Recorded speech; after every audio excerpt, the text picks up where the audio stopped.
Democrats are still fretting about Biden's disastrous debate. He's ready to be done talking about it. Nearly 2 weeks after President Joe Biden's stunningly halting debate performance, many of his fellow Democrats are still fretting about it and anxiously wondering whether Biden is really Thepperty's best bet to defeat Donald Trump in November. But the president and his team are done talking about it. Aides to the president told CNN that not only are they no longer interested in discussing Biden's on-stage fiasco last month, and there are simply no outstanding questions about the president's political future to debate, Biden is staying in the race, they say, and there is nothing that could change that.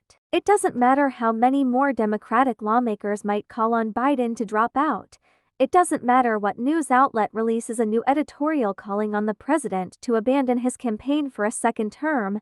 It doesn't matter how Biden's upcoming public appearances and interviews go. We're done talking about the debate and focused on a singular mission: defeating Donald Trump in November, one Biden aide told CNN. And rather than worry about the president's political future, a senior administration official told CNN, "I'm moving on to my day job." They may not find it so easy to move on. Tuesday's White House press briefing was once again dominated by questions about Biden's health, mental fitness, and the political fallout of the debate.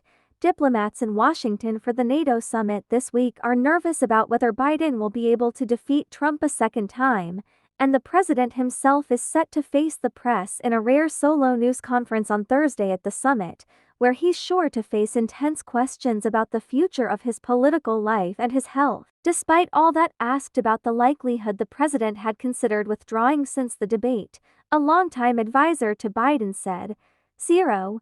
He truly believes he is the only person who can defeat Donald Trump. It's not an act." Aides also say that the president's family, some of whom had privately discussed whether Biden should fire any senior staff in the immediate aftermath of the CNN debate, remain all in on the 81-year-old president's pursuit of a second term. The advisor told CNN that some members within the president's inner circle have expressed concern about the deterioration of support for Biden on Capitol Hill, but that only the president's own family could persuade him to exit the race, and only if they had hard data. Jill and Valerie won't let him go down in flames, this advisor told CNN, referencing the president's wife and sister by their first names. The president, for his part, has sought to personally reassure nervous supporters in recent days, including by calling into meetings this week with donors and elected officials.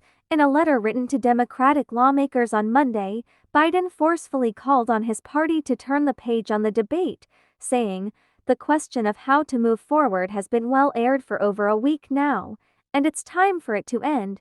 We have one job, and that is to beat Donald Trump. We have 42 days to the Democratic convention and 119 days to the general election," he added. "Any weakening of resolve or lack of clarity about the task ahead only helps Trump and hurts us." But those moves have done little to calm the nerves of some despondent Democratic elected officials. On Capitol Hill on Tuesday, Democrats in the House and Senate emerged from their respective caucus meetings and told reporters that there had been plenty of airing of concerns about the president's viability. Those conversations would continue into the week, some of them said. The president's letter to his colleagues angered some lawmakers who found it wholly dismissive of real concerns that exist across the party.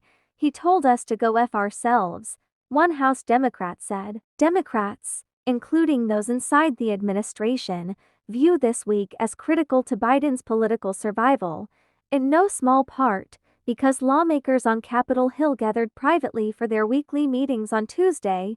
Neither House nor Senate Democrats emerged from their meetings with a consensus on how to move forward, though it was clear that concerns had been aired behind closed doors. On the House side, Minority Leader Hakeem Jeffries listened as he was confronted with concerns and frustrations from all factions of the caucus during House Democrats' Tuesday meeting.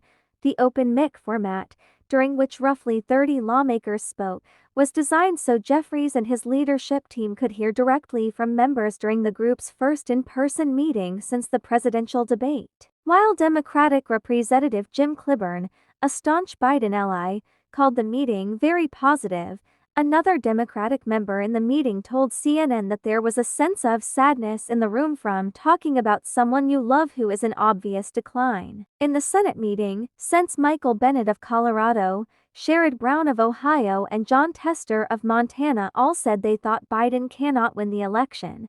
A source familiar told CNN, the approach from Senate Majority Leader Chuck Schumer was that it was kind of a fait accompli and there wasn't much he could do, and if the senators thought he should get out, they should call the president, the source said. Reporters are also continuing to press the White House for answers as Press Secretary Karine Jean-Pierre faces a daily onslaught of questions about the president's health and medical records. Jean-Pierre on Tuesday defended her statements to the press about her answers about Biden's